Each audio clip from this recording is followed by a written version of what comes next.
William Temple, the Archbishop of Canterbury from 1942 to 1944, said, "The universe is the fundamental sacrament." We take this to mean that Temple understood that the physical realm is a sign that points beyond itself towards the divine. As the Catechism tells us, a sacrament is an outward and visible sign of an inward and spiritual grace.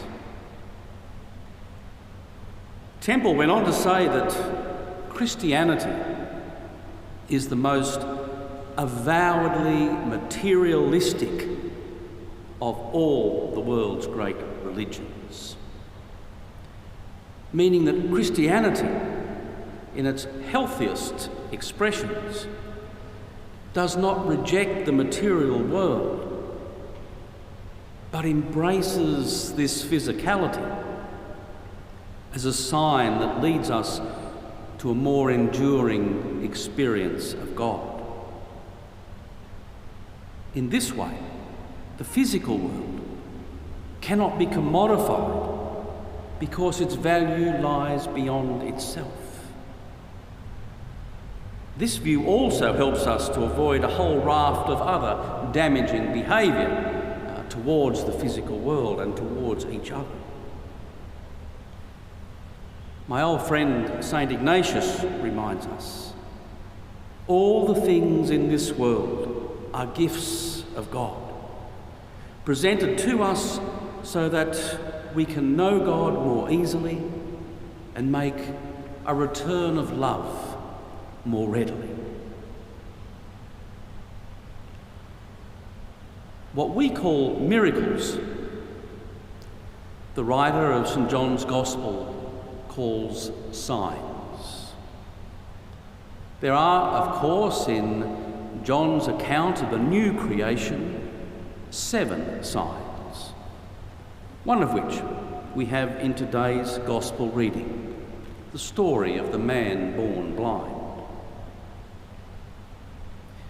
Because John calls them signs instead of miracles, we are immediately encouraged to look beyond the actual healing event towards the origin of that event. The story encourages us to question how we see, and correspondingly, how we are blind to the signs provided for us by what Temple calls the fundamental sacrament.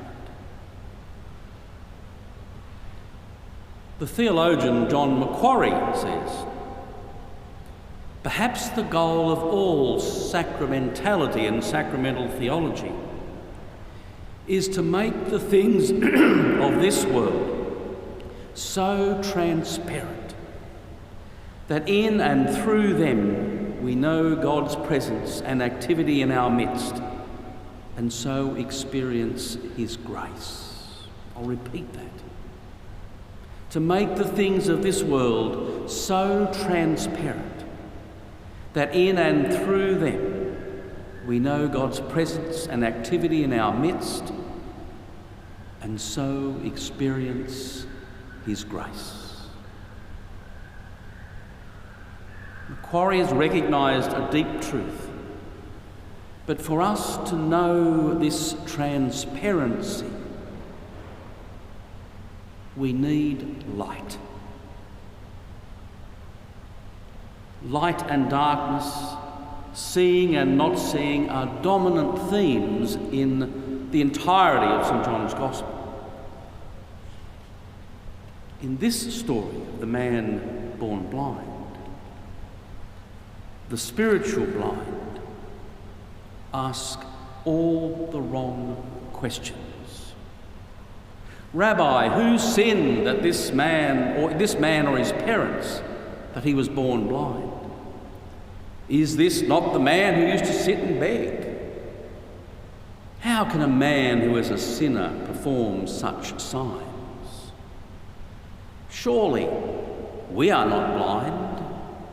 Are we? And when they can't get the right answers to the wrong questions, they abandon their argument and start attacking the man himself. It was ever thus. Surely we are not blind, are we? We are called to see through sacramental eyes, to see not just the thing itself, but its deeper, divine meaning. Everyone can enjoy the warmth of a sunset. The physically sighted can enjoy its beauty. But those who see through sacramental eyes will feel loved by the source of the sunset. Most people, when encountering the world's pain, will experience compassion. But for those who experience the pain through a sacramental heart, will have love elicited from their heart. And that's the difference. For the Christian, ultimately, there are parts of creation that enable us to feel loved. And there are parts of creation that elicit love from us. Having eyes to see this and hearts to know this is what really matters. And this has profound ramifications on how we see and treat each other and how we understand and treat the entire creation. It is difficult to commodify that which we truly love and that which we feel loved by. So how do we know whether we are spiritually blind or seeing? How do we discern this? We can start by asking,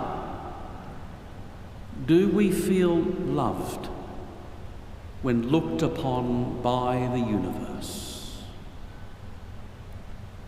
And do we feel love when looking upon all that the universe contains, especially our human sisters and brothers? We can listen to the questions we ask and the statements we make.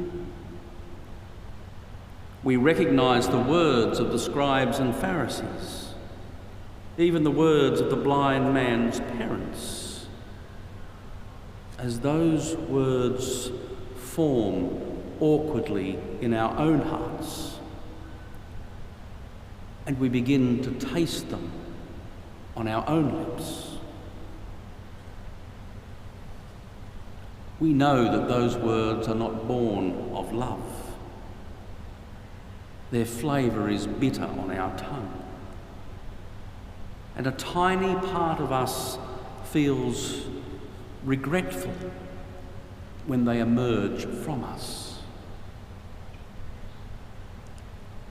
We need to listen to that regretful part of us. It is the crack through which the light of the world shines. We need to listen to that regretful part of us during this time of Lent especially.